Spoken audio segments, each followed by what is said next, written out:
Clarksville, familiar and new faces. We're here for the 18th Nessa Wolfson Colloquium, and we're happy to have with us Harvey Wolfson and Judy Wolfson, the family, and maybe there will be other members of the family coming. And we're going to begin with a welcome from our dean, who sends his apologies, and also our chair of our division, Susan Lytle, sends her apologies. They're at an executive committee meeting, can't make it. But the dean did record a welcome greeting for us on video, so we're going to have that. Then I'll turn it over to. Well, you're ready to go. Maybe we'll go with that. Here we go. Video, so bear with me. I'm sorry I can't be there with you this morning. I had planned on it, but when the date got shifted, my schedule just wouldn't permit my being there. Anyway, today we celebrate Nessa Wolfson, who was a professor here in the Graduate School of Education for many years, a person who created our TESOL program, which as dean of the Ed School, I like to say is the envy of the world. We bring in students from countries around the globe to learn how to teach English, and this colloquium remembers Professor Wolfson, and is our way of thanking her each year for the many wonderful contributions that she's made to the Graduate School of Education. She was, by the way, one of our own graduates here at the University of Pennsylvania, not in education, but in linguistics. And she was the first tenured woman professor in the School of Education. So one of those glass ceiling breakers, somebody that we all admire. We have, as our speaker today, Valerie Jakar. She comes to us from Jerusalem. Welcome, Valerie. I hope I get to shake your hand sometime during the day. Valerie has a degree here from the Graduate School of Education, master's degree, and she teaches English to native Hebrew and Arabic speakers in the Jerusalem area, as well as, I understand, many other languages as well. So she's got lots of practical experience with the theme that underlies this Nessa Wolfson Colloquium series. I'm sure she'll do a terrific job and stimulate your interests and push your thinking forward. So have a great day.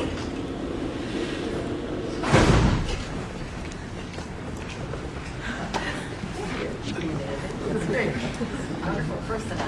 I'd like to welcome you all in person to the Nessa Wolfson. This is our 18th Nessa Wolfson Colloquium, our 18th year of coming together to reflect on the life of Nessa Wolfson and to appreciate her many contributions as a scholar and researcher, a leading light at Penn, and as an extraordinary person who left us much, but left us far too soon. Throughout the many years of the Wolfson Colloquium, the day has remained for me a bittersweet occasion. As it came about, as you know, in the wake of Dr. Wolfson's very tragic death. She died of cancer at the young age of 56. Some of you who are very young might be thinking, I hope I have that much time ahead of me. I hope you do too. And I wish you great happiness and success along the way. Those of you who, like me, are well beyond that age, might be thinking, her life was so short. How fortunate I am to have lived much longer. No matter how old you are or how old you feel, imagine, here was Nessa Wolfson at the height of her career, and she had to leave her happy and productive life behind. Death never comes at the right time. But Nessa Wolfson's death was especially tragic because she was so very productive and kept utterly busy coaching, advising, and helping others right to the end. A senior professor in the Educational Linguistics program, she was one of the first women at GSE to attain that honor. She also served as chair of our division, authored and edited numerous articles and books, and was an invited speaker at conferences, colloquia, and lectures worldwide. While her legacy of scholarship, research, publication, and her example of leadership were cherished gifts to her colleagues and to future scholars who would enter our field, we can only imagine how much more she could have accomplished had she lived a little longer, a lot longer, or better yet, if she were still with us today. She had to say goodbye to the family and friends she loved so much. To students, colleagues, we can only imagine how much more she could have given to the world. Though we wouldn't have a Wolfson Colloquium today, we would still be holding lots of events. Dr. Wolfson believed in the sharing and dissemination of ideas. And though she loved sociolinguistics, she respected all traditions and made sure they were available and honored throughout our program. We always led the school in hosting visiting scholars and professors, invited guests, and unexpected visitors. We welcomed people from all over the world and from all walks of life, and we still do. Aside from our world-renowned ethnography forum, the Wolfson Colloquium is one of the longest public lecture events in the history of our school. The Nessa Wolfson Colloquium is our way of acknowledging Dr. Wolfson and respecting and sharing her legacy with all of you. There are many ways to honor a gifted colleague and a dear friend who has left us. We could put up a plaque, hang up a commemorative painting or photo, issue a special volume. We decided to do things differently. Following Dr. Wolfson's way, we looked out for our students. Each year at commencement, we bestow the Heinz Wolfson Award to a top graduating student. Right on our division floor, we maintain our Wolfson Reading Collection, which is a collection of scholarly volumes for our students, all of you, to enjoy. Many are classic ones that were owned by Dr. Wolfson and donated by her family. Others were donated by our former dean. And we have recent ones donated by Dr. Nancy Hornberger. We hope that you will use our library and enjoy these books. Our speaker series would not be possible without Harvey and Judy Wolfson and the Wolfson children, Mark, as well as Mary and Dan and their families and loved ones.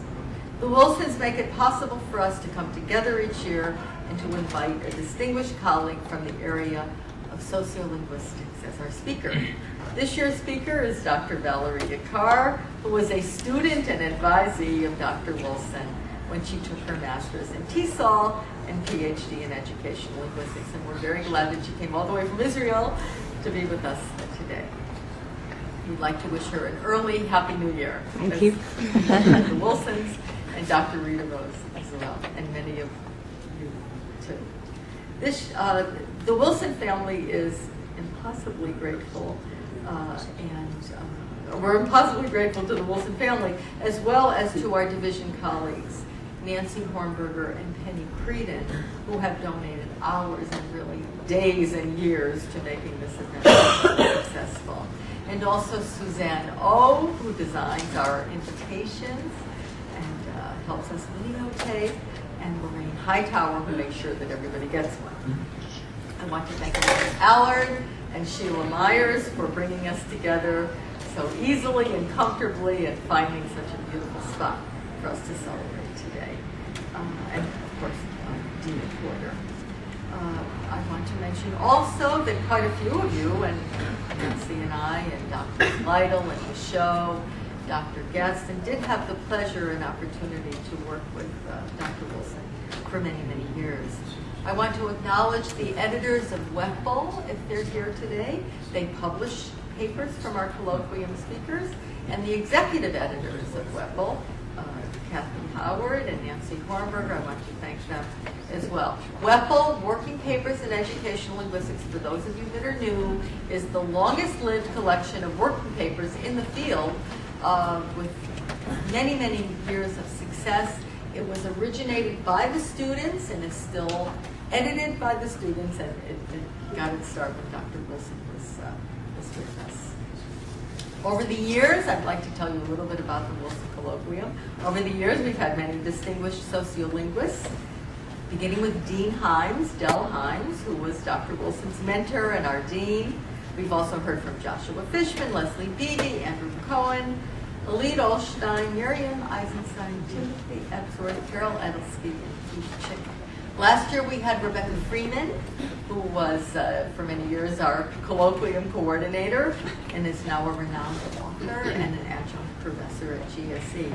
In our 25th year, which was 2001, and our silver anniversary, we heard from Nessa Wolfson's first doctoral student and our first educational linguistics doctoral graduate, Anastasia Zentea, whose work many of you use and love, and I encourage you who are just coming here to become familiar with her work. 2 years ago, we celebrated the 30th year of the Educational Linguistics program, which was the year of the Pearl. We honored Bernard Spolsky, and Bernard Spolsky, along with Del Himes, introduced the term educational linguistics to the field and also the content that made it so special in the field of language and education. Dr. Spolsky and Himes established the country's first educational linguistics programs at the university level and called upon Dr. Wolfson here at Penn to make it happen. They conceptualized it, she put it together, and made it such a shining success. More incredible was that she did this just days after graduating with her PhD in linguistics from the linguistics department. She was asked to pull the program together and get it underway by September, just a few months' notice. And that included TESOL and the doctorate in educational linguistics. A few years later, Dr. Himes called Nessa Wolfson on the phone on a Saturday morning and said, I think we need a program in intercultural communication. And she again sat down and conceptualized that program and got it underway by the spring semester. The foundation that Dr. Wolfson established is reflected in the growth of the educational linguistics program over the years into the shining success that it has remained to date. We are 32 years old, older than, I believe, many of you. Several of our other graduates have graced our colloquium as well. Christine Billmeyer, Jessica Williams, Catherine Dowdy, who are all active and vital contributors to our field. Jessica Williams is a professor of linguistics at the University of Illinois. Catherine Dowdy is a professor at the University of Maryland.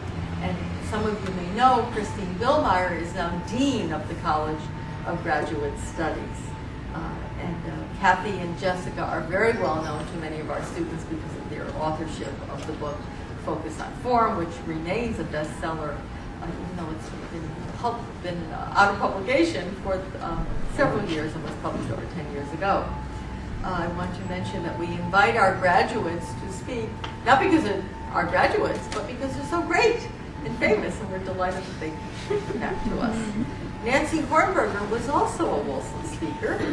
She was Dean of GSE, and some of you may be familiar with her work as editor and writer, and we are very happy that she is with us today, of course. Before we move on to Nancy's introduction of our speaker, I would like to share with you some reflections on Dr. Wolfson's contributions as a scholar and researcher. Although there's a tremendously personal side to Dr. Wolfson, there's also a very serious and scholarly side that I would like to share with you. Many of you know her name and have read her research, and what I might have to say will hopefully persuade others of you to read her work as well. I promise you, you will learn a lot, and you will like what Dr. Wolfson has to say. Many researchers live in a world of theory and ideas, often immersed in an academic culture that ignores the everyday lives of people. Dr. Wolfson listened to people. That was her contribution to the field.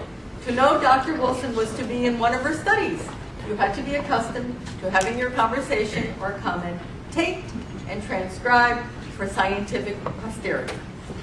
She was known for her hidden tape recorder and careful ear for the language of everyday life, for her dozens of tapes, all inventoried in shoeboxes and used extensively in her writing and work. She wrote about things that affect our everyday lives, the way we talk about ourselves and others, the way we tell stories, the way we give compliments, the way we issue invitations that don't get followed up, the way we make promises that we can't keep, offer excuses and apologies in times of stress. She spoke out and she spoke often, and we all listened and learned.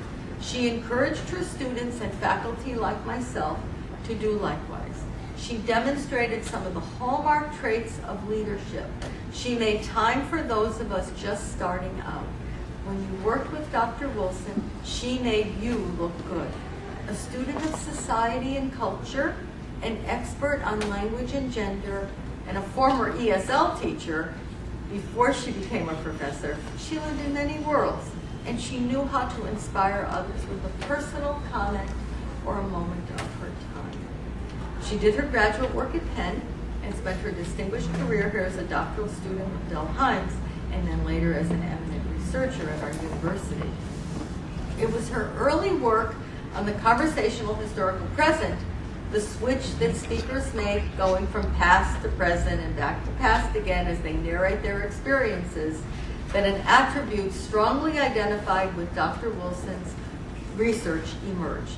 Her ability to capture the subtle nuances of everyday speech that tell us more about ourselves and our roles and relationships than all our testimonials could reveal. Many people deny that they would ever use the conversational historical present, switching from past to present. It sounds so non-standard, but Dr. Wolfson was able to explain why we do it. She found that we do it unconsciously, to make a point, to grab attention, to shift the focus in our stories. She was also among the first of the sociolinguists to look at speech acts. She was curious about the formulaic use of language in our everyday lives. She began with compliments and later moved to invitations and inspired many other people in the field to look at a range of speech acts like complaints, hellos, goodbyes, expressions of disapproval and regret across linguistic and geographical boundaries. Together with colleagues in the United States, Israel, Asia, and Europe, she established an international cohort of linguists who compared speech acts and language use in their societies. Other countries in the cohort included France, Denmark, Germany, and Japan. She was also one of the earliest scholars in the field of linguistics to become actively interested in the role of sociolinguistics in the language curriculum, the training of teachers, and the understanding of second language acquisitions, which made our TESOL program so unique and remained distinctive to date. She established the TESOL and Sociolinguistics Colloquium at the annual TESOL convention, which attracted dozens of papers for hours of talks for a full day of participation. She was also a leading figure in larger matters of language policy, especially in Asia and Africa, among people who often didn't have a say in these matters. She called this the language of inequality, and it led to an edited collection of papers, as well as a course that we now call the Sociology of Language, and a seminar on language and power. Her reach extended beyond the classroom and lecture platform. She was a strong defender of bilingual and immersion education, but was always willing to point out how poorly resourced these were academically and managerially, and advocated to make them quality education. In only a few decades as a scholar, professor, and researcher, she helped move the study of linguistics and the role of sociolinguistics into the forefront of language education. This is something that we often take for granted today, but it was a tremendous challenge when she started out. Needless to say, Dr. Wolfson had a remarkable ability to confront challenges. The challenge that her illness created was one of her most difficult ones. But she never let her cancer get in the way of her work. When her doctors ordered her to go to the hospital for a test or a treatment, she would run over to the emergency room and come right back and continue where she left off. Even in the final week of her life, she came to work to participate in a doctoral proposal hearing. That student, Anna Assis, went on to get her PhD, became a tenured professor, leading author, and has mentored new members into the field in Brazil. I don't know how difficult a decision it was for Dr. Wolfson to keep going. I know that she really liked what she did, and she did it well. And she accomplished a great deal for our program, school, and field. If she were here with us today in person, instead of in spirit, she would be urging us to continue, to keep going in our work as she did so long, and as I believe we all do so very well. Thousands of students, scholars, friends, and colleagues may yet to benefit from her work, and I indeed hope they do. But I and hundreds of others who knew Dr. Wolfson even a little bit are grateful to have known her as a colleague, friend, author, and leader. With her death, GSC and Penn lost a beloved teacher and eminent scholar. She left us with a lasting body of scholarly work and a deep appreciation for the role of sociolinguistics in our field. And she left us with an example of courage and optimism, a love of family, and an abiding enthusiasm for her students that I believe is still felt among our faculty and is shown by your attendance today. I thank you all sincerely and deeply for coming out today, as Nessa Wolfson would have done as well. It is wonderful that we can all be together to cherish our past and look forward to our future. I'd now like to introduce Dr. Nancy Hornberger for the second time, Dr. Wolfson's close colleague, and she will now tell you more about our speaker, Valerie Jakar.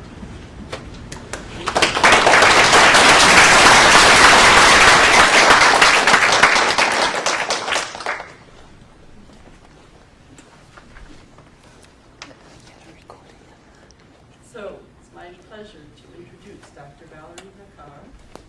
Valerie is a teacher educator par excellence. She's sitting back there hiding, but you'll see her in a minute. She began her career in education more than 30 years ago as a teacher of remedial studies and music, and then she moved on to counseling and literacy studies. And finally, although I think she carries everything with her to the present, she moved to EFL and curriculum studies. She graduated from London's Trinity College of Music, and from there taught in the Inner London Authority high schools through the 1970s, earning diplomas in education, reading development, and the teaching of English as a second language along the way. By 1981, she was in Jerusalem teaching EFL at the Reuben Academy of Music High School. So you see the EFL and the music there moving along. And she earned her BA in English and Education with honors at Jerusalem's Hebrew University in 1985.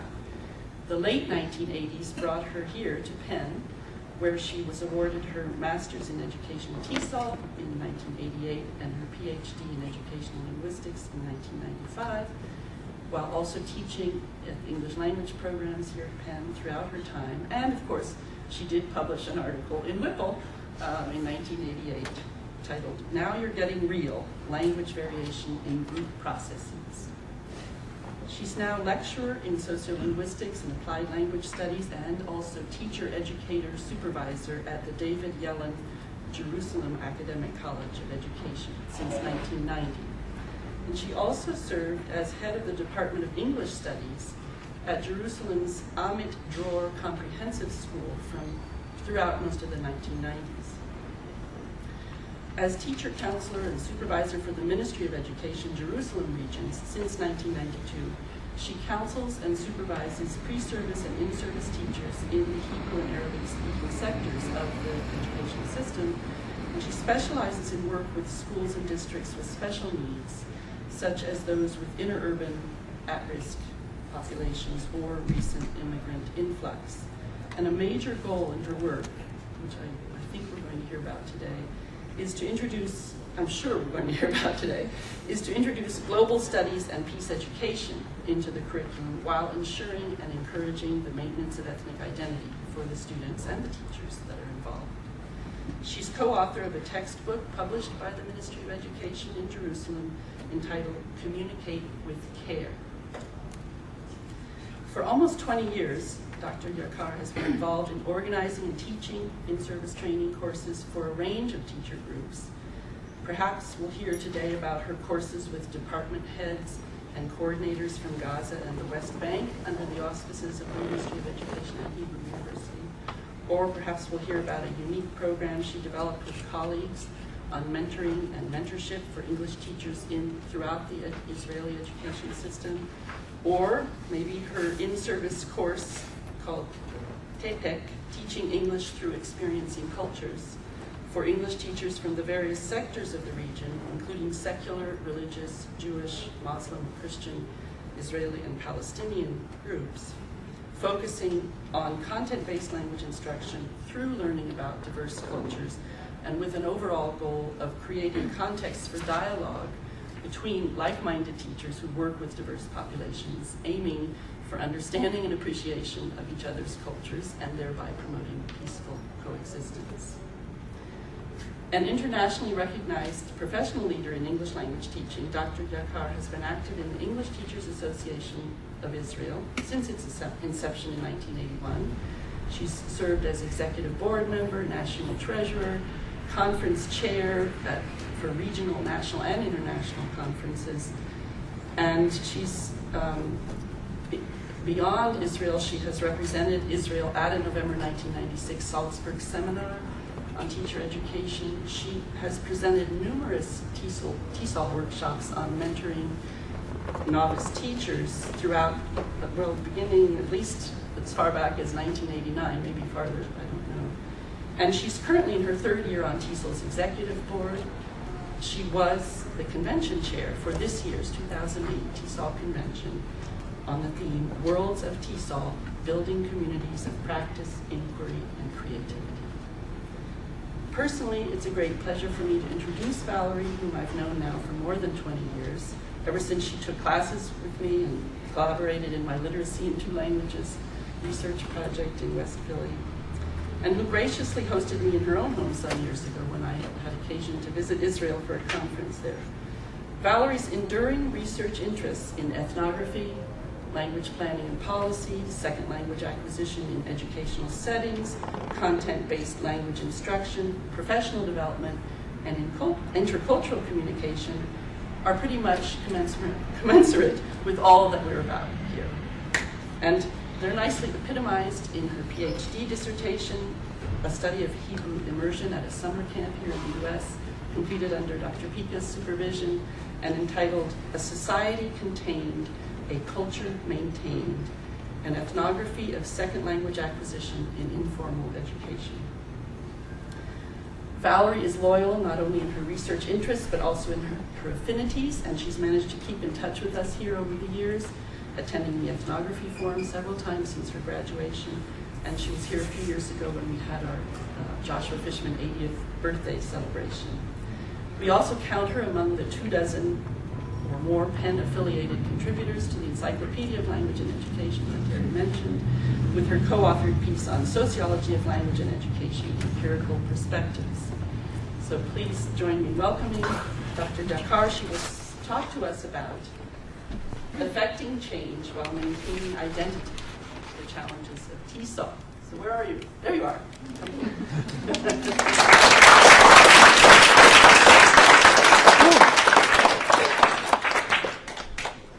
Thank you, Nancy. You're welcome. I think I'll leave now. Okay. Excuse me. Can I move this forward so that I can see the screen? Yeah.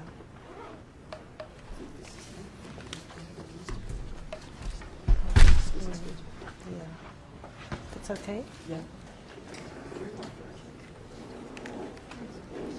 Please forgive me while I orient myself. You need that.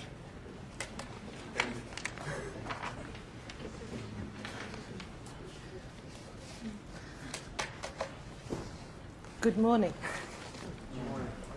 There's Okay.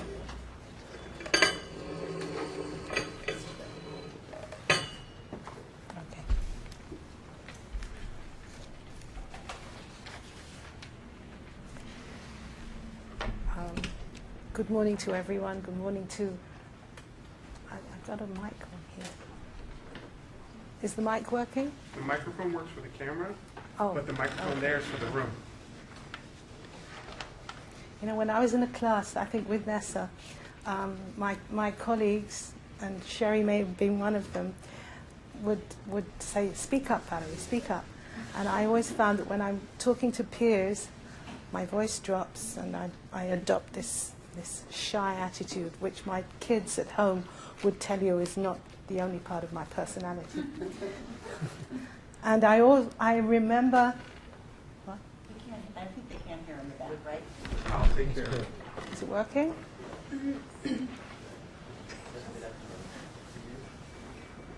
And I recall now, Nessa's talking about powerless talk, women's powerless talk. And she said, you know, you hear a mother on the telephone, she's talking to you, and suddenly you hear her say, "Get out of there." That's not powerless at all. So thank you, Nancy, and thank you, Terry, for inviting me. It's a privilege, it's an honor. When Nancy first broached the subject, I was overwhelmed. She mentioned it when we were at the launching of the encyclopedia at the AAAL conference last April.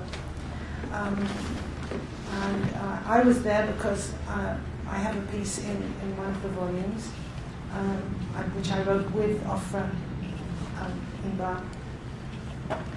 And we are so honored that we appear on the contents page between Professor Joshua Fishman and Professor Bernard Spolsky. So that's quite something, even if, you know. And I do apologize, I'm using the apology, for giving you any grief, giving Kendall, our editor, any grief over the time when we were writing it. We had to reduce it from, what is it, 8,000 words to 4,000 words. It's very difficult. Thank you for inviting me to this, and thank you, Harvey and Judy, for the privilege again. I've followed the colloquium through the years, and through the announcements that come through from Penn, and the various communications that come through Penn. And it's the influence of the Graduate School of Education, not only in the Language and Education Division, but the Grad School of Education, people like Norman Newberg, Chuck Dwyer, Rita Rose, who's here? Rita Rose, who was on the committee for my doctorate, Peter Kurloff. I was enthused the whole time I was here by the energy and the development of ideas that they encouraged. Now, I began my career with Terry. She was the person who accepted me, thinking that I was a very well-spoken Israeli. I could speak English, like a native. Later, she discovered that actually I was born in London. And I grew up in London. So it's just as well, though. Maybe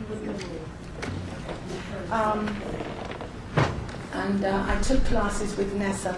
Unfortunately, at the time I arrived, Nessa was already quite ill.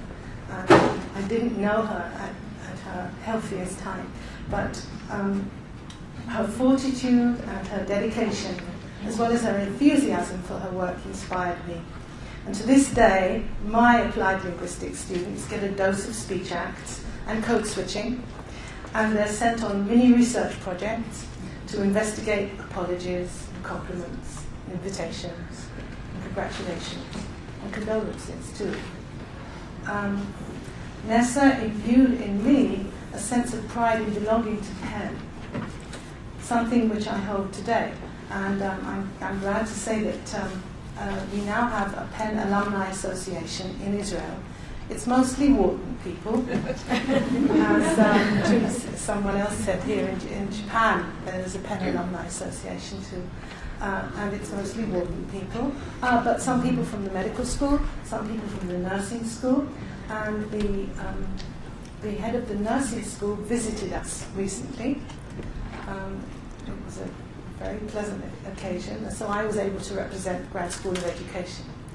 And we're moving on to great things. Nessa Wolfson was one of the driving forces at the Sociolinguistics Forum, as Terry Beaker said, at TESOL. That is now defunct, but there are various other forums of that nature. I now realize that it was that forum that helped her bring together the consortium on speech acts, which Terry again spoke about. There were people from Denmark, from Israel, from other areas of the world. And those from Israel, where I live, are people like Elie Goldstein and Andrew Cohen, and I think you've probably read his book. And I recall Nessa's interest in and affection for Israel and its language and its education issues. This was one reason why I decided to talk today about aspects of TESOL as they pertain to our region. I say a region, I mean the country of Israel, and I'll talk to you about that in a moment. I'll be giving you some background information which will enable you to appreciate the issues within a context, the context of Israel. I'll give you a personal take on the situation in which I live and work with regard to language issues and TESOL in particular. I'm going to start to use this. Charles, you have to coach me. Other direction.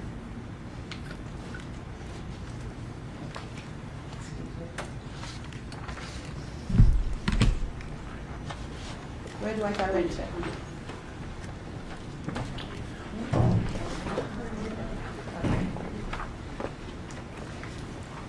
By the way, I've talked about TESOL. The term TESOL is a generic term, teaching English to speakers of other languages, or teachers of English to speakers of other languages. TESOL.org, some people know it as Big TESOL, and TESOL.org is the association, the organization that many of us belong to, which was started by people like Bernard Spolsky, I think in the 50s. It was established. Then, as Bernard Spolsky told me, when they ran conferences, people were busy going to the post office to collect the proposals and then having little meetings to look at the proposals, which were not photocopied, but run off on some kind of mimeograph. And then, buying the tea and buying, etc. Now, TESOL.org is a large corporation, but it still serves every teacher, and it serves people who are not members. It serves people who are international teachers who could not afford to belong to TESOL, global membership department, and I encourage you people to check whether, if you are from a country where there is not a TESOL membership, check whether you are eligible to join that. I'll talk more about TESOL if I can.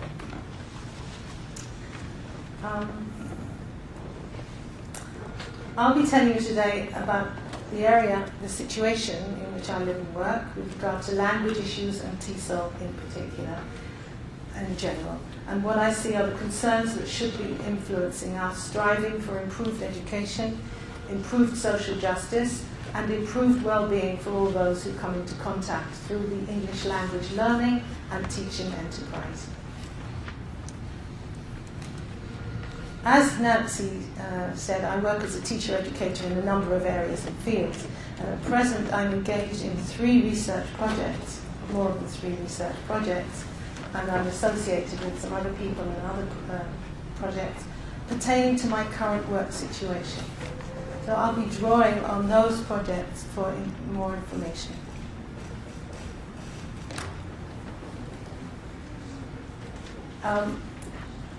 As Nancy told you, I was the chair of TESOL convention this year, and I figured that's why Nancy invited me. And 3 years ago, I set myself up for a challenge. Little did I know the bounds of which I would reach. I didn't imagine it. To a certain extent, my talk today is a potted history of how I led up to TESOL 2008, which represented for me and for Dudley Reynolds and Mary Romney, who were my associate chairs, all that we thought was best practice for our profession. We toiled hard until we arrived at our theme, which we discovered, though, was a very effective vehicle for folks around the world to work from.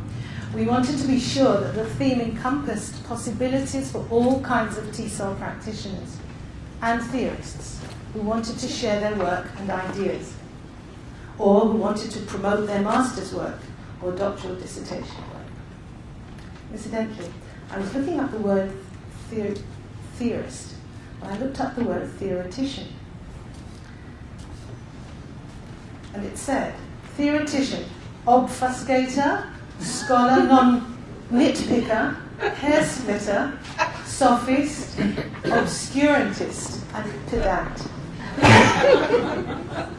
So don't use the word theoretician anymore. I hope I won't be too pedantic.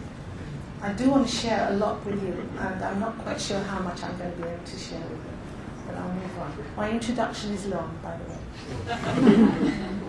Get on with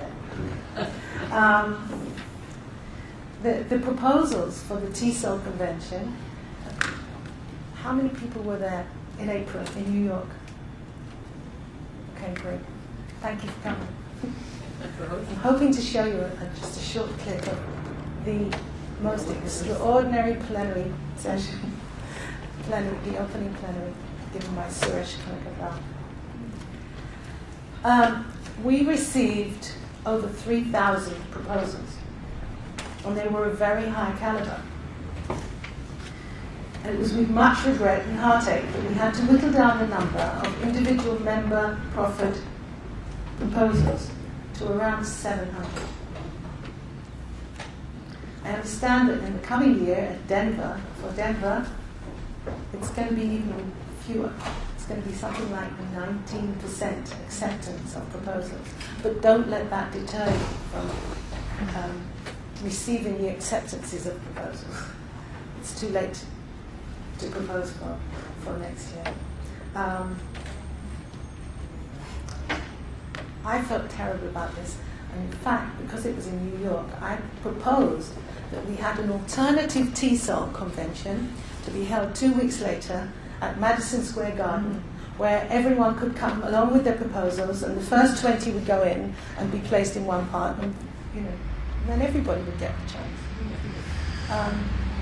Which brings me to recall that the ethnography forum is an area where one really can present one's work and not worry too much. Well, caliber of proposal is probably high.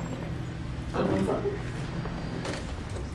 We don't have a 19% acceptance rate.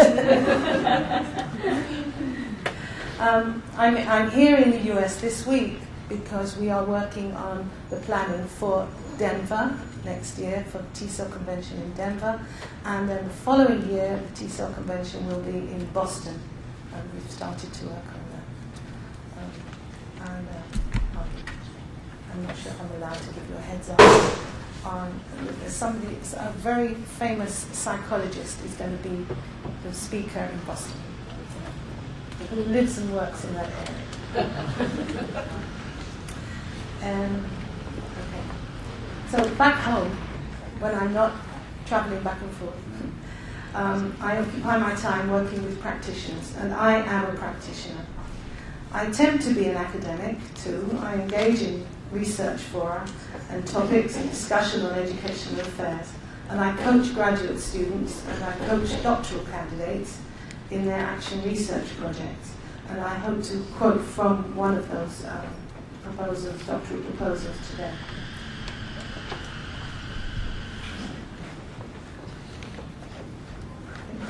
Enough with my bio.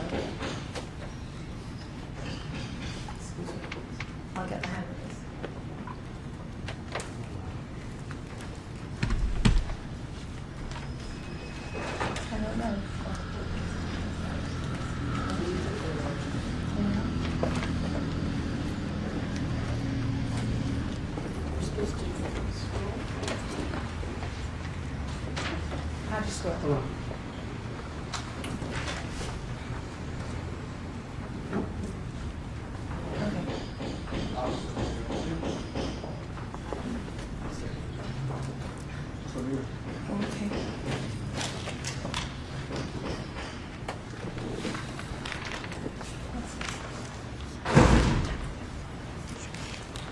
So the area that I work in, I work mainly with teachers in the school system in the Jerusalem region and sometimes across Israel. I teach at the Teachers College. I teach applied linguistics and methodology, etc., etc. And I work with teachers who are Hebrew speakers, native Hebrew speakers. I'll talk more about that soon. Arabic speakers. And I work in East Jerusalem, which for some is part of Israel and for others is part of Palestine. And for the poor people who are living there, it's sometimes neither, and it's sometimes both. I don't know what your expectations are, but I will probably not be talking too much about living in an area of conflict. I prefer to talk about living in an area of mutual understanding and striving for mutual understanding. Thank you. In my abstract, I suggested that I try to affect change. How do we get to change? Well, I consider getting teachers to get to change through development, through success, through achieving success. And sometimes, though, we have to work on remediation rather than positive activity. And we do have to change people's attitudes, or attempt to change people's attitudes, and so that they behave and they act on their changes in attitudes. And we'll see some ways in which I can do that. The research projects that I've been involved with recently, and we've initiated some, these are 4 of the research projects which I will draw on. One of them is mentoring language teachers, ESOL teachers, and I'm looking at whether there are particular characteristics of the mentoring process, and I'll talk to you about mentoring, which are specific to language teachers. Another project we're working on is the efficacy of INSETs. INSETs are in-service education for teachers. Okay? And part of my job is to run these in-service education programs. And a colleague and myself have been running certain programs for 5 years. And we decided to look at how effective they were. What was the efficacy of those projects? We decided to look at them in terms of certain features that we tried to promulgate. And one of them was literacy practices. Literacy practices in elementary schools and junior high schools for students who are native Arabic speakers, who live in the East Jerusalem area and therefore come under the aegis of the Palestinian Authority curriculum. But thereby hangs the tail to. And we decided to find out what the lasting effect was of our teaching teachers about literacy practices. So far, I haven't found very much positive outcome. But I'll talk to you about that. And the other program is Doing and Undoing Power, which is a doctoral proposal at the moment from a former student of mine who's doing an ethnographic study of English language learners.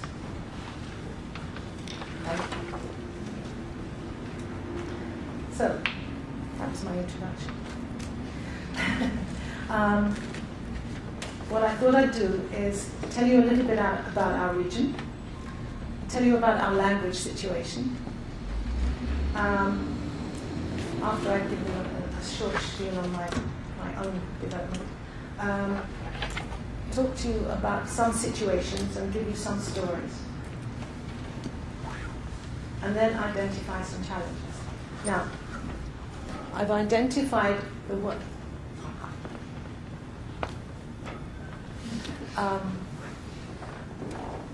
I'm going to put you to work. You've sat and listened to me long enough. So please take out paper and pencil, because while I'm speaking, while I'm telling you about these situations, I'd like you, please, to think about the challenges that you figure we may be facing. I will be telling you stories, I'll be telling you about situations, but I'd like you to share with me what you think are our challenges. And further, if you can think of similar challenges that you either face or will face in your teaching situation, please note those down tonight. And hopefully we can share some of those. How much time do we have, Nancy? Another 45 minutes?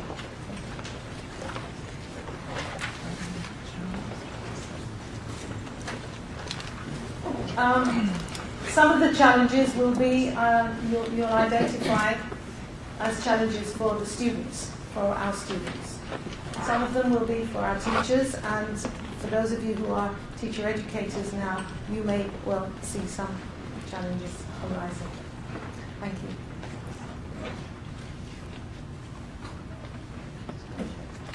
First of all, I'm going to, I'll skip the other bit about where I came from and what I did and how I did it. It wasn't always easy. Just say that. Let me tell you about our region.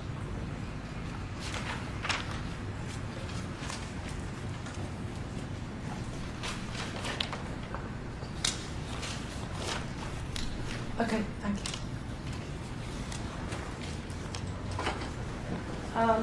I don't know if how your geography is, but this is just one small corner of the Mediterranean, and as you see, the language situation is majorly Arabic, and the arrow is pointing at the area known as Israel, where the dominant language is Hebrew.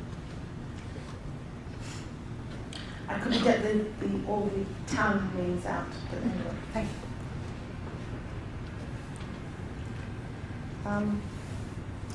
Our little country has a lot of history. And I figure that it's more histories than history. We've been dominated by both administration and cultures of many ethnic groups over the years, throughout the last 3,000 years. Probably it's because of the geographical position. It's very, it has a long coastline, and it's at the entrance to the east, through the Middle East.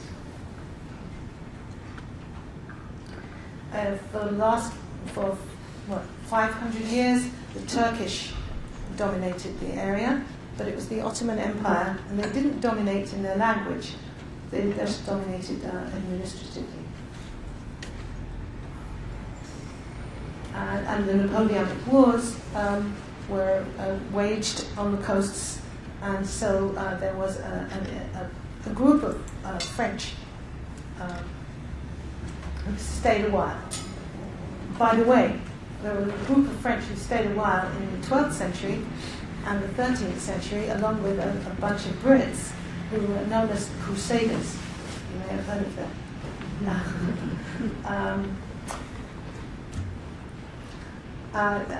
You saw German coming in there.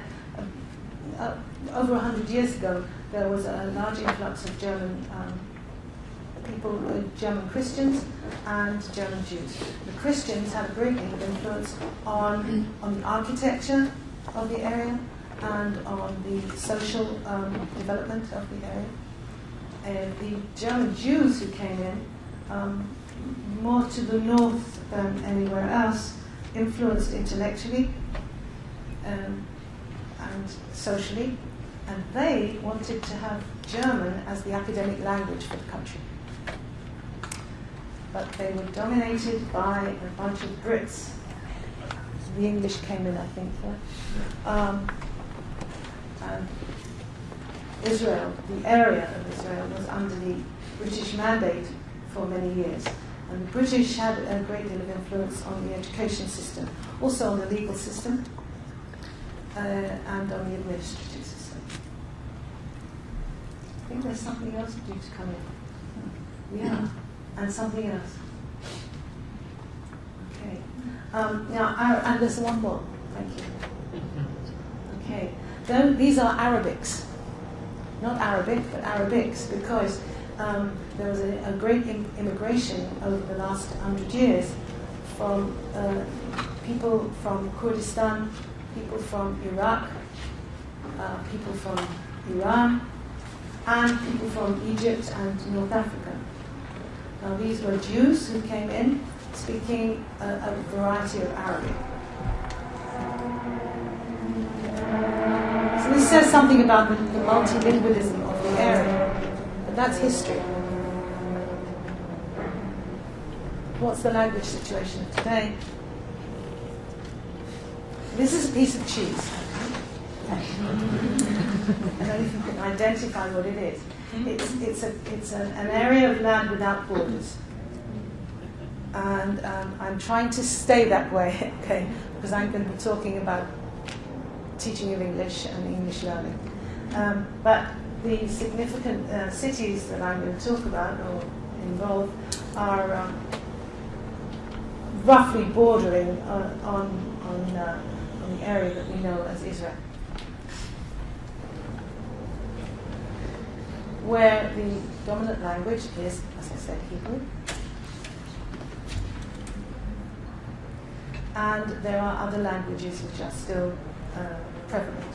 There's Yiddish. I didn't mention Yiddish before. That came in from Eastern Europe, immigration throughout the 20th century. People who are Yiddish speakers, which is a Creole moving into a full language, and it is spoken here in certain districts, as it's the lingua franca in certain areas. It has a literature, has a rich literature, but even Professor Joshua Fishman admits that it may be dying. There is still maintenance of Yiddish, and there are small areas in Israel where Yiddish is the language of instruction in the schools and the language of the street, but not the language of religious study or religious practice. You see there the languages of various immigrant groups, and significant are the Amharic, which is the language of the Ethiopian people, and we have had, over the last 15 years, I think it's 150,000 Ethiopian immigrants. And schooling it has not been difficult so far. Then there's a vast Russian immigration. Before the breakdown of the Soviet Union, many Russians attempted to go to live in Israel, Jews who wanted to go back to Israel, to their homeland. And then post breakdown of the Soviet Union, a large influx of people from Russia, people from the Russian education system, academics, musicians, engineers, and they all arrived in Russia, from Russia over the last 25 years, into a completely different culture. So the absorption of the Russians has been difficult, but pretty successful. Why am I telling you this? Because they're coming in with Russian, but many of them came in with degrees in lexicology, degrees in English, degrees in English literature, English language. And they came from universities. When they came to the country, what could they do? We have, 5 universities in the whole country. They couldn't teach in universities. So they became English teachers. I'll tell you more about that. Thank you. Okay. I think that's self-evident that the influence of English in our area is quite great. We're no longer a developing country, we are a developed country, and we have a serious instance of high-tech in a number of regions, development of high-tech. So English is very important, and in the school system, English is mandatory. From grade 4, everyone studies English until graduation. And there is an examination system. And that's in the public area. Thank you. So what's the status of English in most communities? That's in most communities. English has a very high status. There's a great deal of extra tuition for students, for children. So a lot of people do not go into the public school system as English teachers, but they teach privately. I think some of you are familiar with that situation. And what are the attitudes of the learners to English? Well, this is variable. For our inner urban and suburban Hebrew speakers, they are very much in favor of English.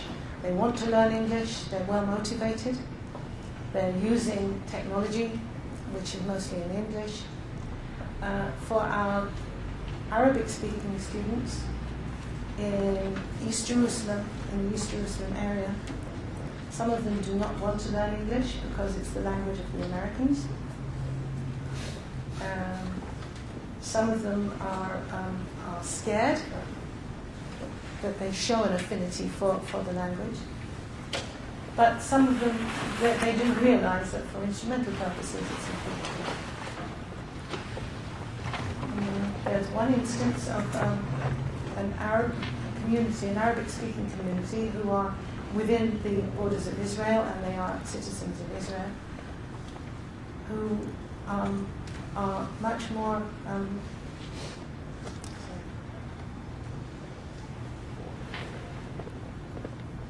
westernized. They're pro-West, and they very much want to learn English. But important to them is Hebrew, because that's the area where they're going to get jobs. So they're less motivated to learn. I'll move on. Thank you. So what are we talking about here? What am I talking about now? The learners, they're the stakeholders, yeah. But also in the colleges and universities, the study of English is very important. There is an examination for all students at universities.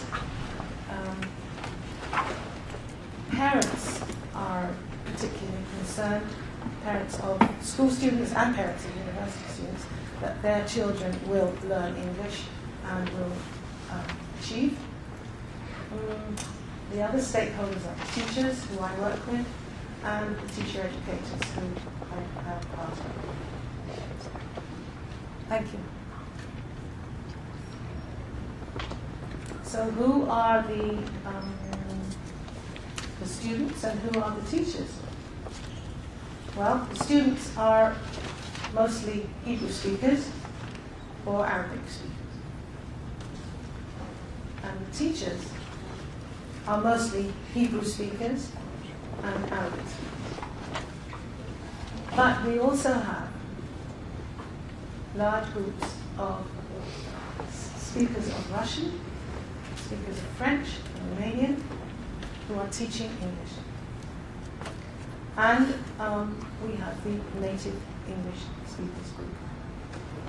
I don't know how much people have studied, what people have studied about the notion of the non-native speaker of English. Is there anyone here who is a non-native speaker of English? That's how, okay. I'm sure you've all engaged in teaching English already. Is there anyone here who considers themselves a non-native speaker of English, but has been perceived as a native speaker of English when they've been teaching? You may not have thought about it, or maybe you may not have questioned the people you're teaching. But a study done in Israel engaged people in discussion on their nativeness of their speaking. And a number of teachers who are non-native speakers of English, as we call it, recounted that their students thought they were native speakers of English. Now, you might say that I'm not a native speaker of English, I'm a speaker of British English. And when I met with the doctoral students yesterday, I was hearing Bronx English, and I was hearing, I think it was Midwest English. Yeah. So there's very much a case for Englishes and native speakers of English. And one of my goals is to encourage our teachers to appreciate their own Englishes.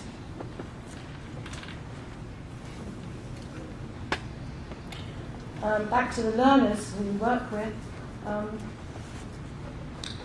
there are those who are in the urban area and the suburban areas who are, I would say, advantaged. They have technology, they are aware of technology. Most people have computers in their homes. And then there are those in disadvantaged areas where they do not have computers in their homes, where their parents are possibly not literate in the first language, in the home language. And then there are those in the rural areas who are in, I call them rural areas. I'm talking about places like the Shulfat refugee camp. I'm talking about small villages where they don't have much electricity, let alone having a computer. So they don't have access to these things. Right. They are pretty remote and separated from their from an English environment. So their only exposure to English is when they're having their lessons in school. Whereas the advantaged students and some of the disadvantaged students are very exposed to English through the media. They have access to the media and they use it.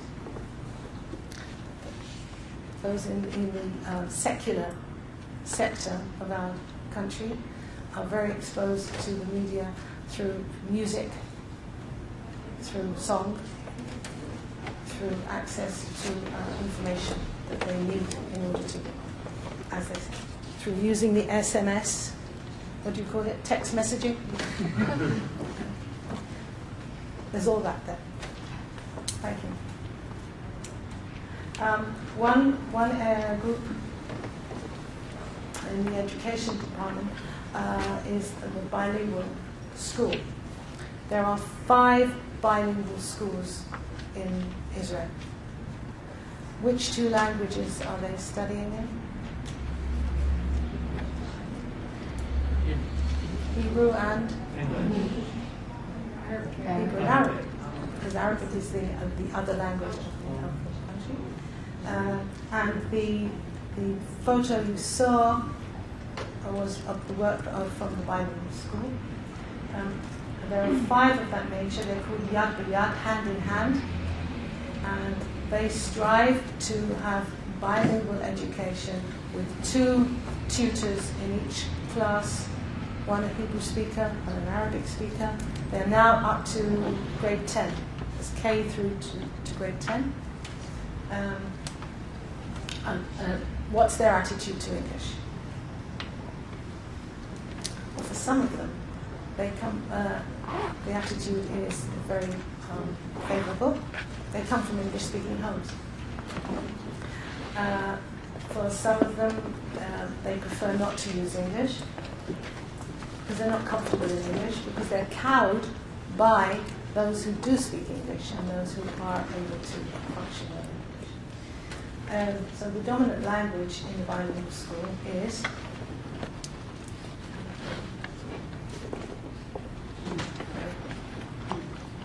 it's Hebrew. The language of the society in which they function is Hebrew. Students, there's an equal number of Arabic speakers and Hebrew speakers. Most of the Hebrew speakers who go to these schools are from middle class, fairly advantaged homes. The Hebrew-speaking parents have made a decision that their children will be learning the two languages. A majority of the Arabic speakers come from middle-class homes of people who are, many of whom parents are academics, and a minority of the Arabic speakers come from the local village in which the schools are set. The language of the classroom is Hebrew or Arabic, plus they have English classes. And the language of the playground that's been found is Hebrew. They function in Hebrew. I'm purposely not making statements, some academic statements here. I'm just presenting you with the situation. Thank you. The school is sponsored, by the way, by the Austrian government. And there is a lot of input from Europe for programs such as these. Thank you. These books produced by the children. Actually, it was produced by the children to welcome a group of Japanese students who I brought on a visit. They were from the Peace Birds. They're known as the Peace Birds. They came out of Totori University. They came on a tour of the Middle East. They were inspired by their professor, Kit Cates, who is at Totori University and who, as I was telling Nancy, produces a global issues magazine for teachers of English, so that they can learn more about conflict resolution, learn more about mutual understanding, environmental issues. And he publishes that out of JALT, which is the Japanese Teachers Association. Okay. Now we'll take a break, and I'll ask you to tell me what you see as the challenges that we face.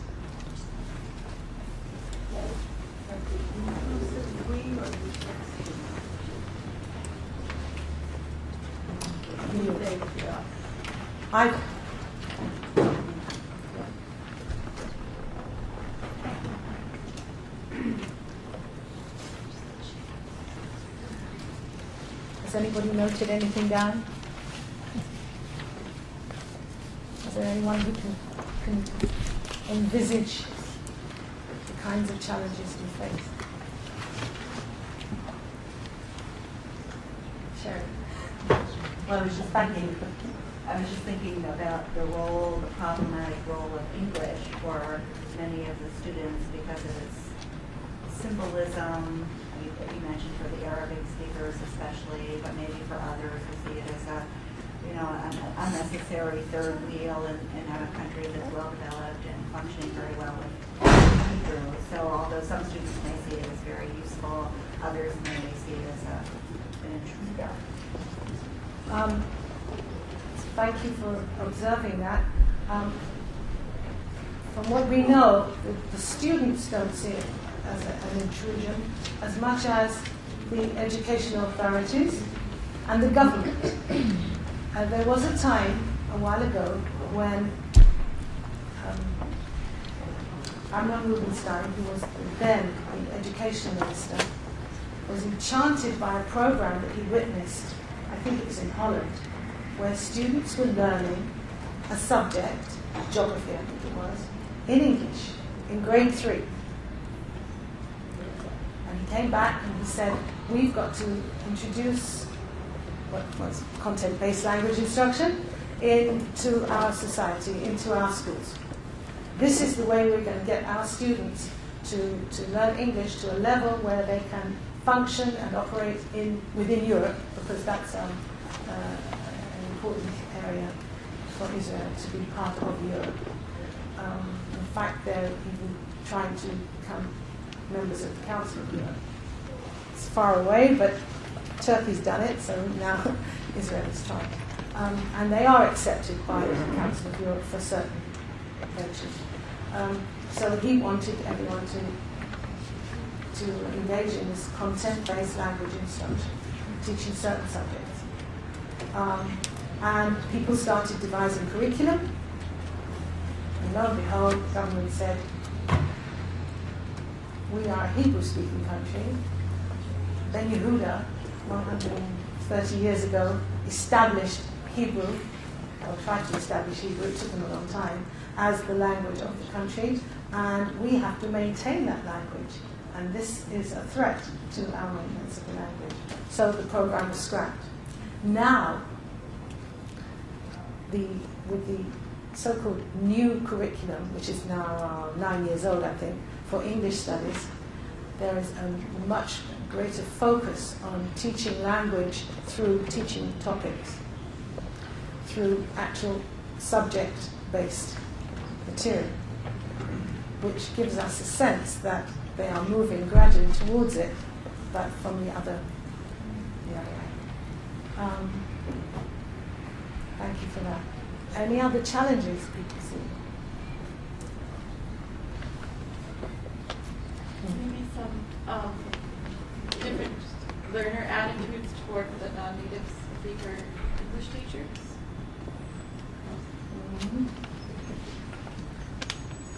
Would you suggest any particular instances, or? Well, I just saw that there were some native Arabic speaking teachers.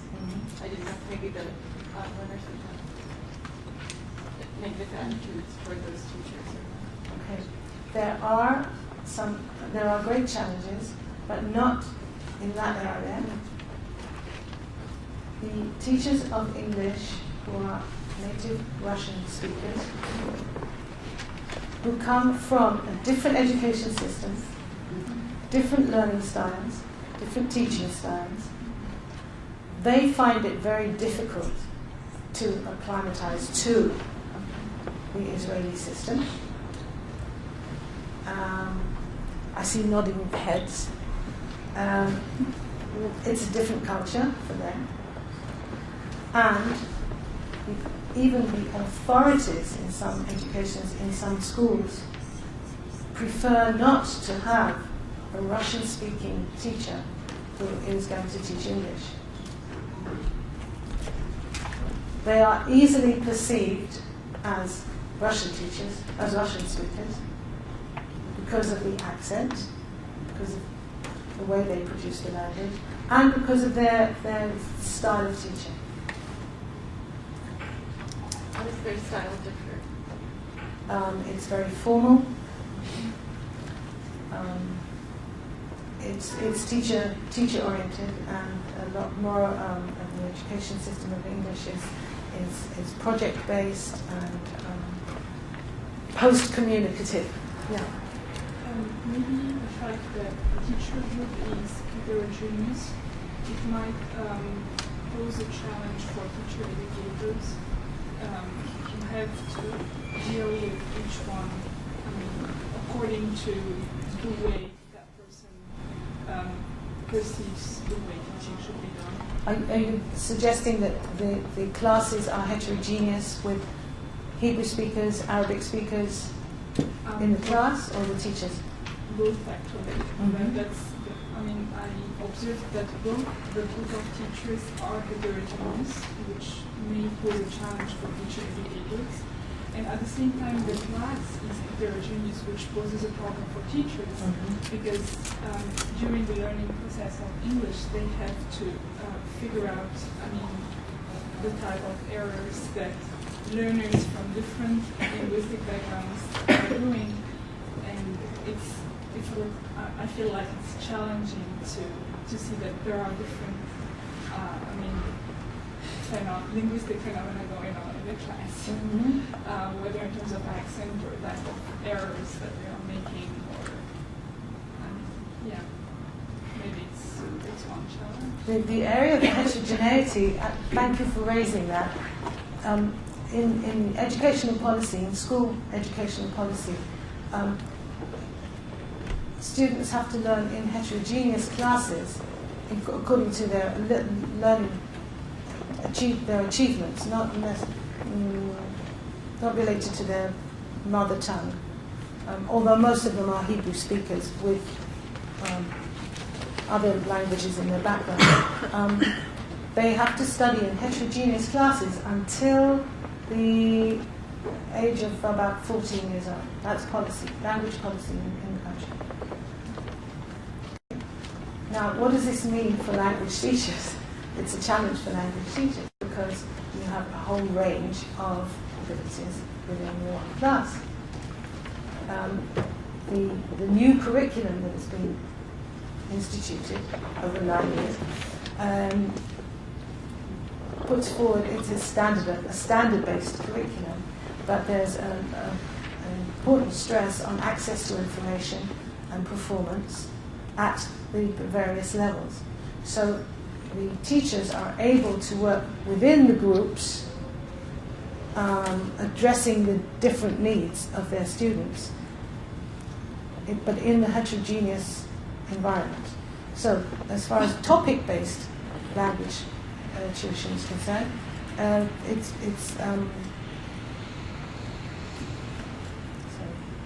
far as topic-based language tuition is concerned, it's favourable because every student can contribute in Hebrew or in Arabic to the discussion, and then the teacher is able to adapt materials and encourage students to use English to the best of their ability.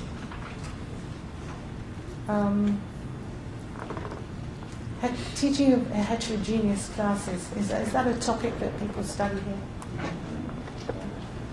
In terms of introducing group work?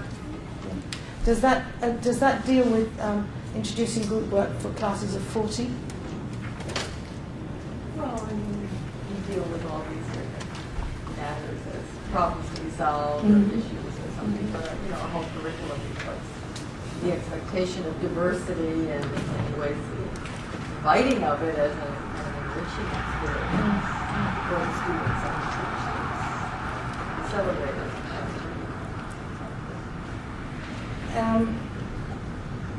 Most of our teachers are prepared to work with a textbook, to work with a curriculum that's set for them. They don't understand, I'm sorry I'm coming up with this now, they don't understand or appreciate a standards-based model. And I'm talking here about teachers who have been trained in the country, as well as those who've come from other countries, from different education systems. They are not familiar with group work, nor are they able to conduct group work very much in our school system in our environment. It's the ideal, but when it comes down to practice, it's very difficult. So that is one of our challenges. Yes?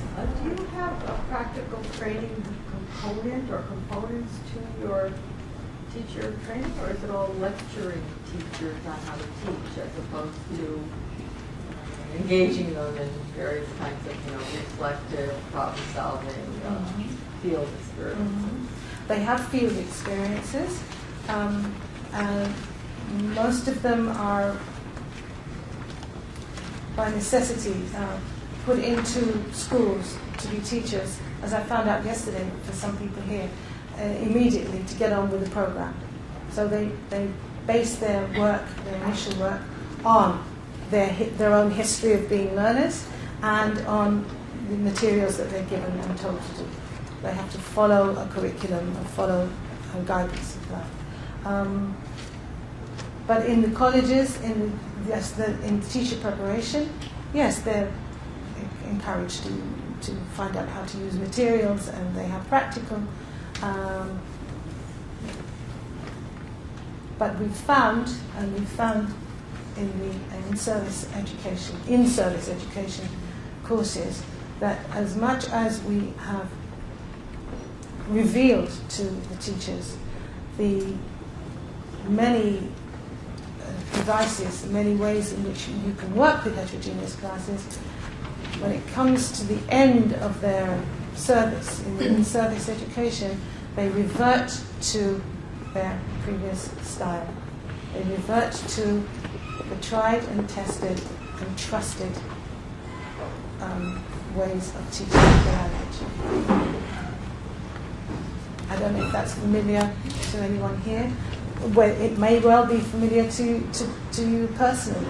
If you've been teaching and you're exposed to something which you find is very favourable to your teaching, and you even try it because you've been required to try it for the course you're taking, unless you are engaged in some kind of reflective process after that, and you're given sustained support, you will probably revert to your previous practice. I see nods of heads here. You don't have to reveal who you are, but you may well be able to relate to this personally. And that's what our study is about. We are looking in the inset at this particular topic of literacy skill for young learners.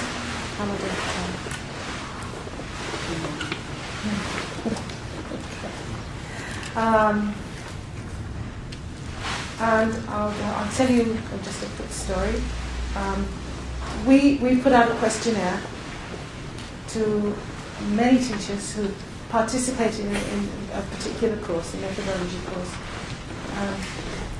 And in that methodology course, we had promoted what we call book after a book, which is a practice where you use a trade book. I'm sure those in the literacy area all know about this. You use a trade book, might be a big book.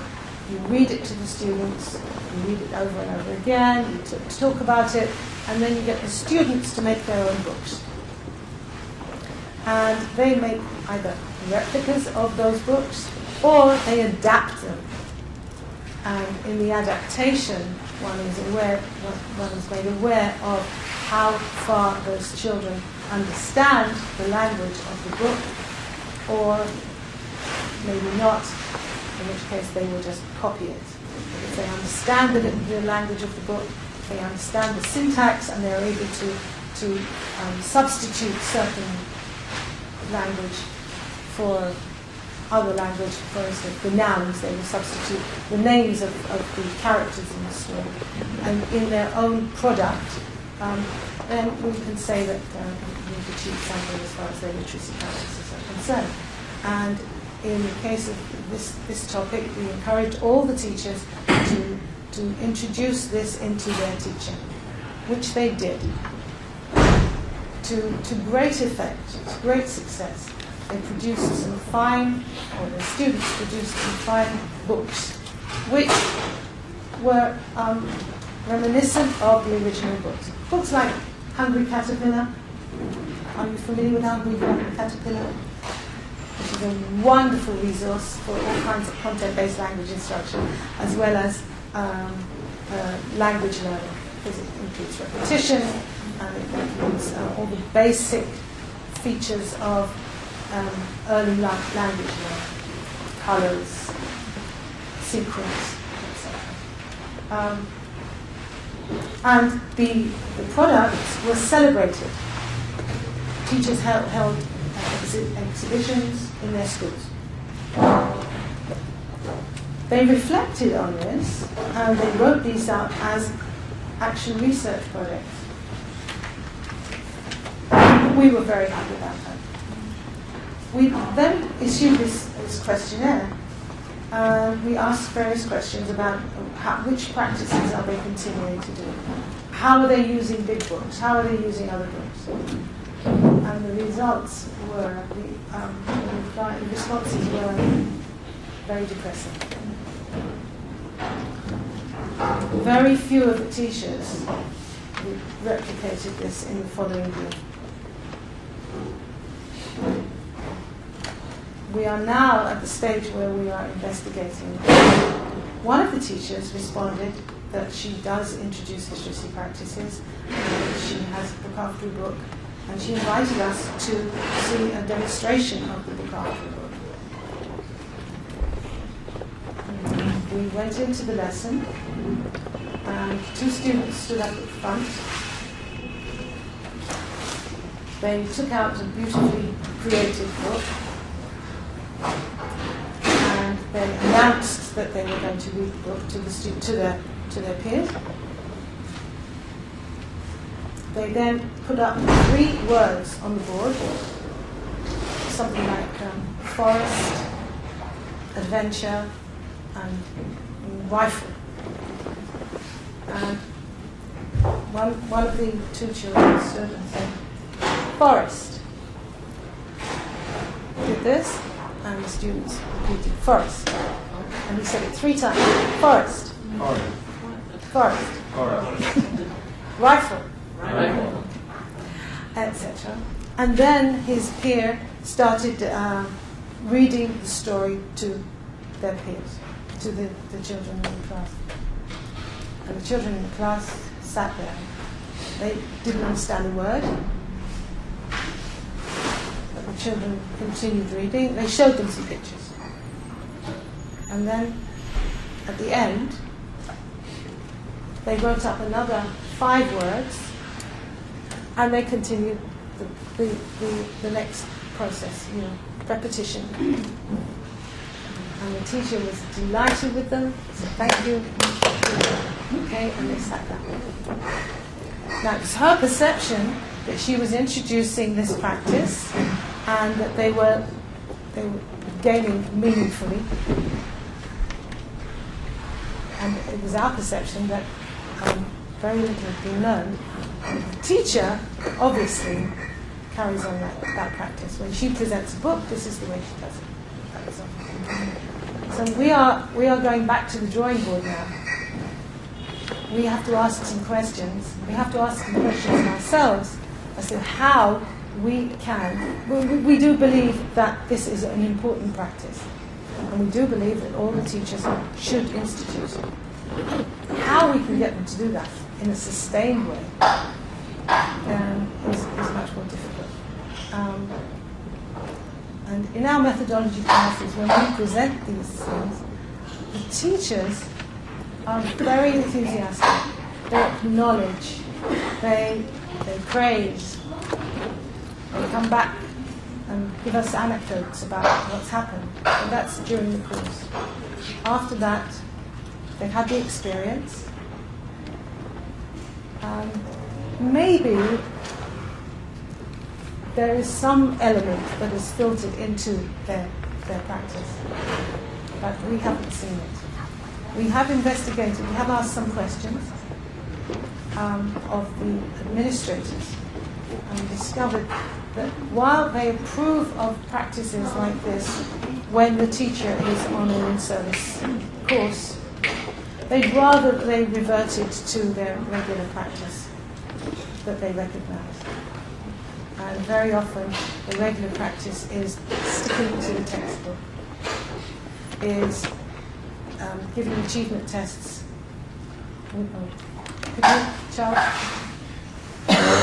Giving achievement tests,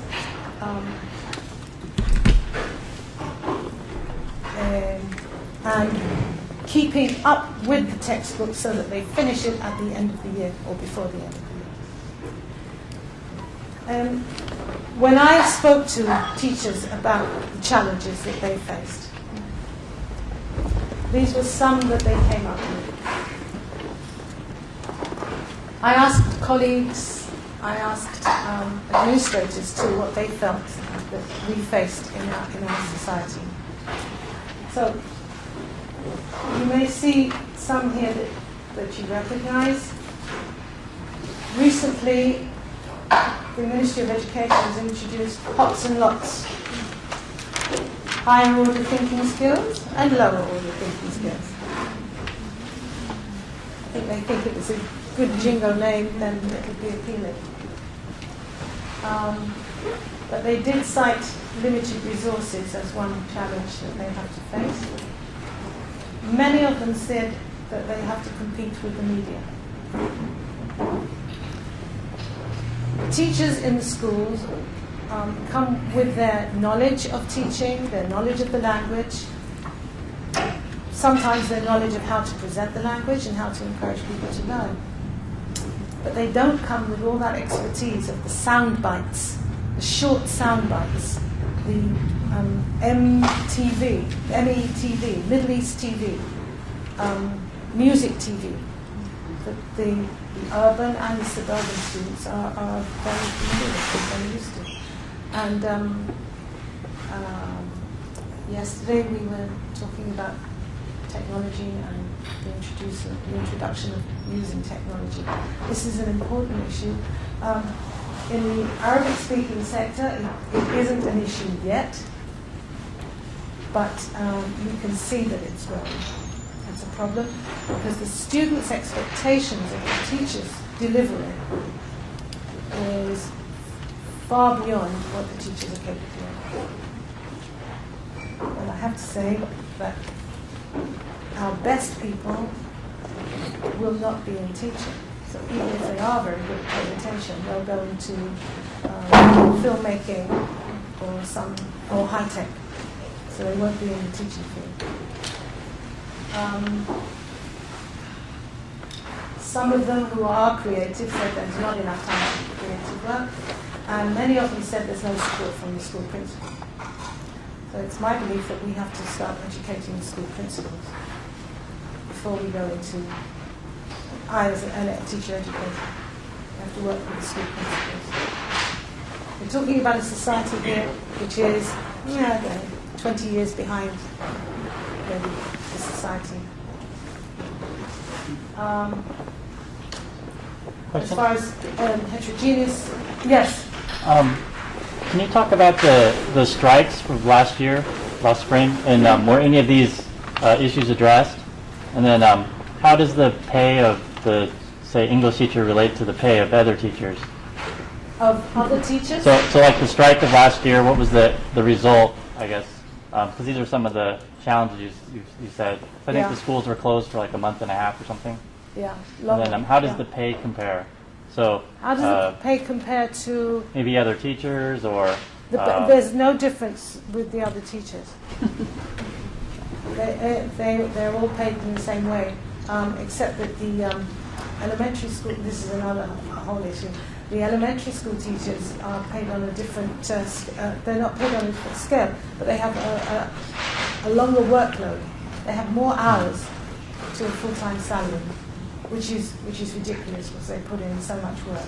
But you see, this is a throwback to the British administration, where if you are an academic, then you will get paid more for teaching even in a school, whereas the expertise for the elementary school teachers and the responsibilities are higher. But that's my personal opinion. As far as the strikes were concerned, a lot of people were duped, and there was an agreement made, but that agreement still hasn't been enforced. So the teachers this year are working for longer hours, and they're still getting paid the same. And anyone who is very proficient in English, whether they are a native speaker or a non-native speaker, will probably go into high-tech rather than to go into English teaching. We have a very, very low enrollment this year into teachers' colleges. And as you're aware of what happened last year, and that's had an effect on the whole population. Yeah. Oh, you see, I put not enough pay. The ostracized by the other teachers, there again, unfortunately, the Russian immigrant teachers who are teaching English are somewhat ostracized by the rest of the faculty. The situation for them is not like in some countries in Asia. I know that non-native speakers, native English speakers who go in, do not get treated in the same way financially, conditions. That's not the case in Israel. They are treated well. Yes. Are they Russian Jews? Yeah. And Well, religion is not. they're nominally Russian Jews. Many of them are not necessarily Jewish, but they were accepted. No, I was just wondering about the kind of ethnicity that religion brings across languages and geographical boundaries as we come to Israel. It seems Jewish as a unifying principle that transcends origin.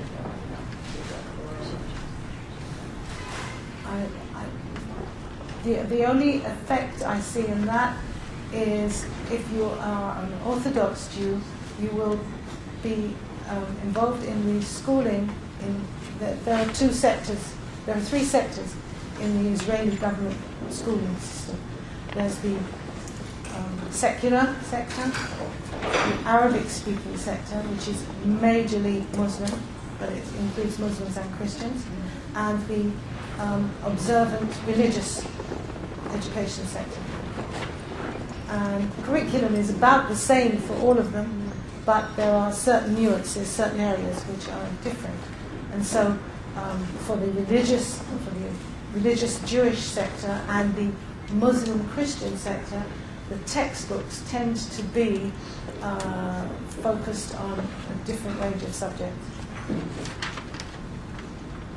Or there are certain topics which are not included.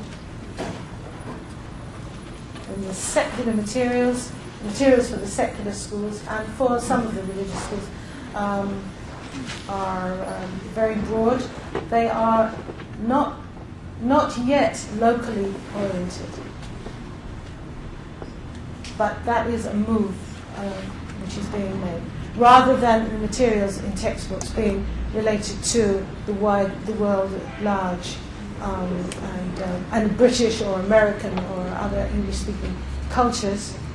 The content is more related to the local issues and local life. And the last one that people spoke about was which English, because students perceive that the students have teachers annually. The teachers change. So they may have a teacher with a South African accent one day, and the following year the teacher has an Australian accent or what have you, or a Scottish accent. A whole cadre of Scottish English speakers as teachers. What does this do for the students? Is it superficial, or is it meaningful?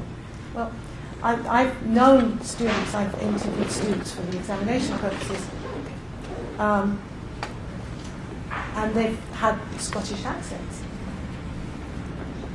which is okay as long as it's consistent.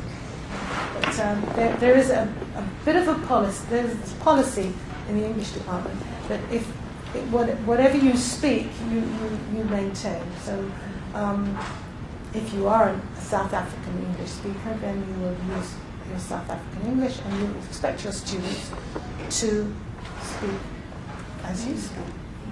We do try to have teachers expose their students to other voices through all the listening comprehension materials that they use. Yeah. Going back to the picture book, the book example, I wonder if you have any sense of, you know how we think sometimes in terms of students acquire receptive skills before productive skills, and they need to be exposed and have that opportunity. And I think in some ways for people who are exposed to a brand new teaching idea that's very foreign to them, they haven't grown up with this type of teaching, and completely opposite to what they're used to, that it takes much more time than we expect as teacher educators. We give them a course and they do the reading and all of that. But in the end, they're not necessarily able to produce that. It's not that they don't understand it or they aren't enthusiastic about it, but it seems that it takes much, much longer to translate your understanding or your receptive appreciation of that new idea, like reading a big book, into the actuality. And I think that's something that as teacher educators we need to think about, and in workshops, giving much more extended support for teachers who are entering a new type of methodology that's so good, so different, but they've never learned as learners themselves, that they don't have it in their souls and their hearts because they haven't grown up with it. I agree with you totally. We've tried to get ourselves into the heads of the teachers that we're working with. And we encourage the teachers to get into the heads of their students. Most of the teachers have this cognitive approach where they are teaching, they are using the textbook, they are teaching the students the language, but they really have no conception of students having literacy skills. The students are learning a subject, and that remains so, I think, for many of the students, particularly in the Arabic-speaking sector, where the only exposure they have is in the classroom. The only practice they have is in the classroom. So it's maintained at a level which it doesn't make for meaningful understanding of the language and meaningful use. You can have students studying for six years, and they are able to produce the past progressive or the past perfect in a sentence if they're asked to. But to get them to engage in conversation, they're unable to do it. Which indicates to us that they haven't become literate in the language, they've just learned the subject to a certain level. I think it's important to have more reflection on whatever we're trying to introduce. And I have to say that I believe that this practice is very useful. And the students in the in-service education courses will always be positive about whatever we present.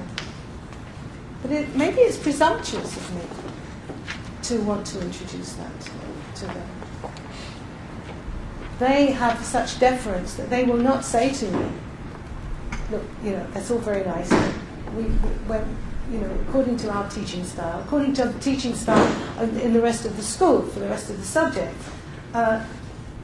this won't work, or this shouldn't work, because it's contrary to some of our precepts of learning. And by the same token, the rote practice is something which in the schools in the Arabic community is prevalent throughout all the subjects. So why we should find it abhorrent to see this rote practice, which doesn't seem to be meaningful to us, is questionable. But we go on. If we're teacher educators, we want people to be enlightened. We want to help them.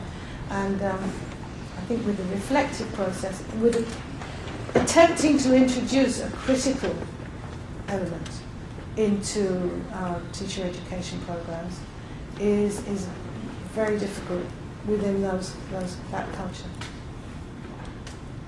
because the teachers don't see it as their role to in any way critique what the teacher educators are proposing.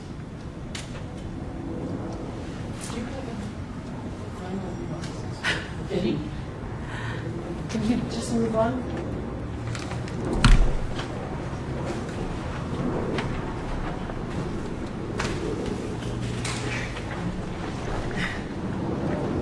I wanted to talk more with you about the role of the native speaker and the role of the non-native speaker, and to tell you that this negative identification, non-native speaker of English, has to move.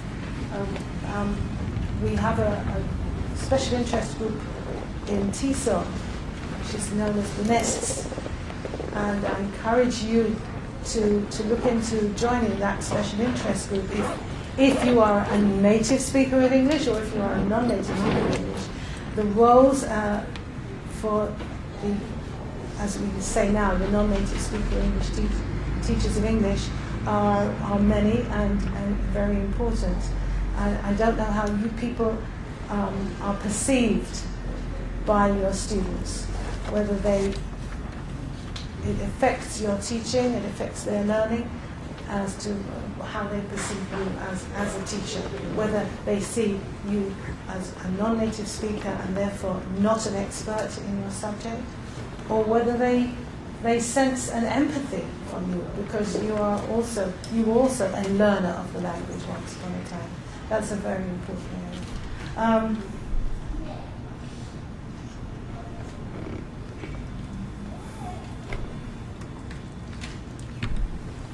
I would like to have spoken to you more about mentoring and the mentoring process, and if any of you have any ideas as to why a mentor for a language teacher should have specific skills and why language teachers should have mentors with specific expertise and skills, please let me know, because we're looking into that now.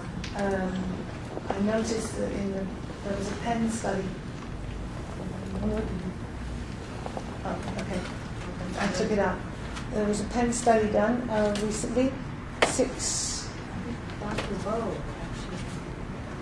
countries. Yeah.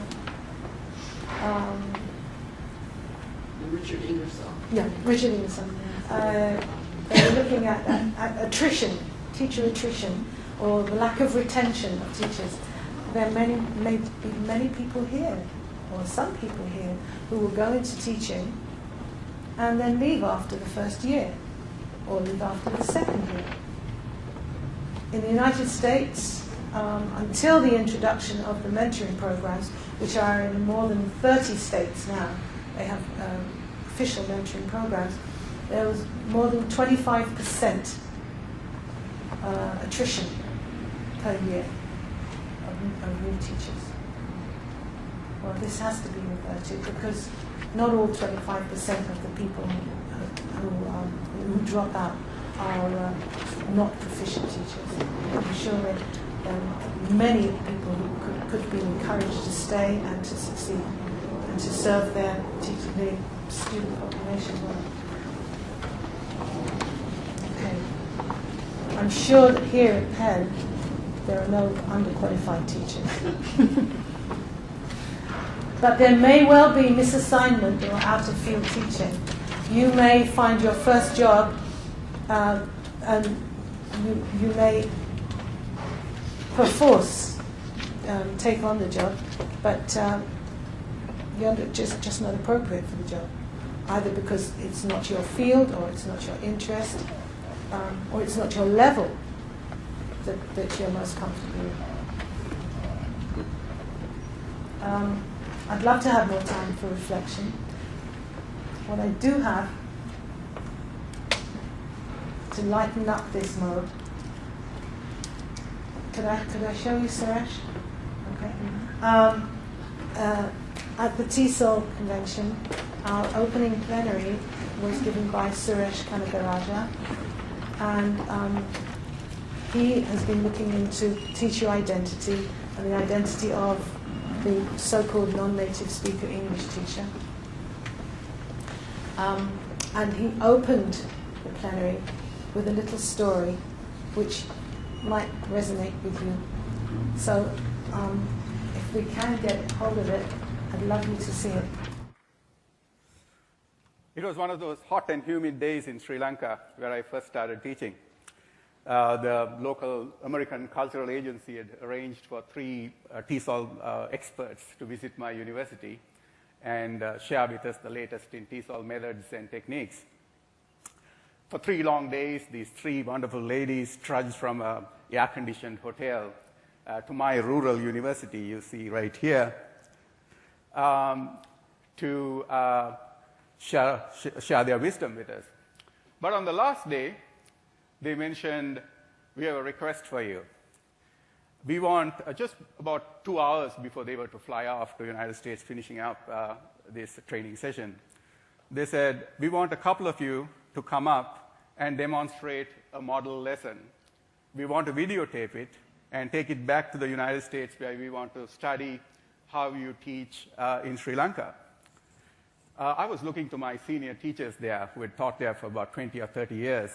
I was hoping that they would volunteer and give a good account of our teaching practices. But no one arose, and it was getting embarrassing. So I had just started a year back. I went up, and I said, I'll do a model lesson for you. I took up a book that had recently been gifted from the United States. I think it adopted the communicative language teaching approach.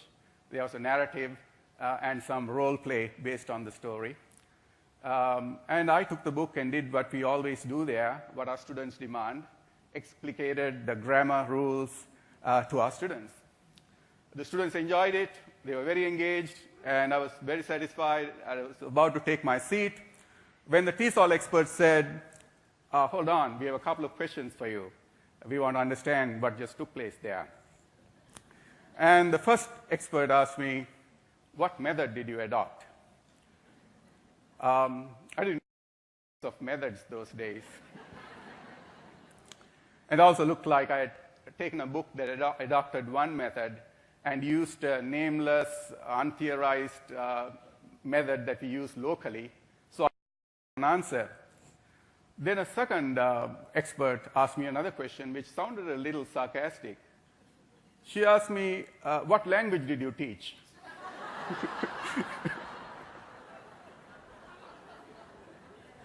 I thought I was teaching English. And then she clarified, what was your target language? Well, I figured out the problem. Our textbooks use American English, and teachers and students use Sri Lankan English with an accent that I'm using now. To complicate matters, we code switch a lot. We use our first language, Tamil, and English in the classroom, as we do always outside in the streets. So I fumbled for an answer once again. But I realized for the first time that, that methods and practices that I adopt, I take for granted, seem to raise questions and concerns for outsiders. I realized for the first time that there is a huge professional organization, TESOL, that's looming behind me.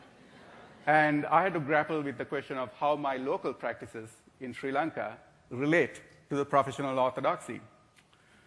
So I went to my senior teachers and I asked them, where do you get this knowledge?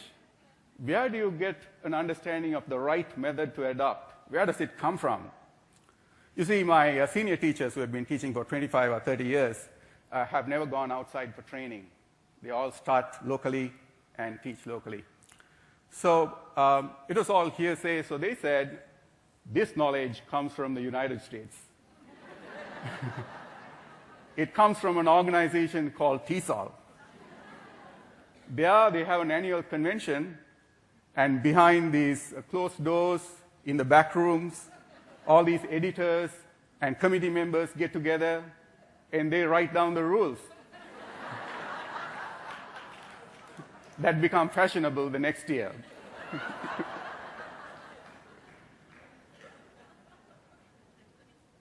So I was dumbstruck. I knew I had to go for this convention, but they tried to be helpful. They said, don't even dare. Because just the registration cost would take 10 months of your salary. But they tried to be helpful. They said, here in our resource room, we have the books they send us. If you read them, you'll get an understanding of the right method, the right teaching approach. So that's what I did. I went to our resource room. I still remember the titles we had there. You might remember some of them. They were already about 10 years old. But here in our resource room, they were gathering dust because nobody seemed to have come through them. I said to myself, I'm going to put myself through a regiment of reading one book after another for the next 2 months, because I want to be a confident teacher who knows the correct approach, the correct method. I don't know if it helped, because at the end of the second month, all that happened to me was my mind was a blur of names of methods and labels for theories which didn't seem to connect too well. My colleagues still remember those days. They say I used to come up and in almost every conversation I'll throw up a technical term or two to impress them, terms which neither they nor I understood. You might ask, how then did we get professionalized in Sri Lanka? How does one get to be a teacher of English? So soon after I finished my first degree in literature, some of my colleagues and I were hired by the local university. And when I reported for work on the first day, the chair of the department threw a textbook into my open arms and said, "That is the textbook. There is your classroom. Now march on, good and faithful soldier. Teach." I checked the time and I saw that there were 15 more minutes for the first class. So I walked to what they call the staff room. The staff room is a place of a lot of talk, hot tea, and spicy samosas. This is where the teachers come after between their classes to relax, to discuss things. And when I went there, I found that these people had a separate identity. There was a lot of code switching.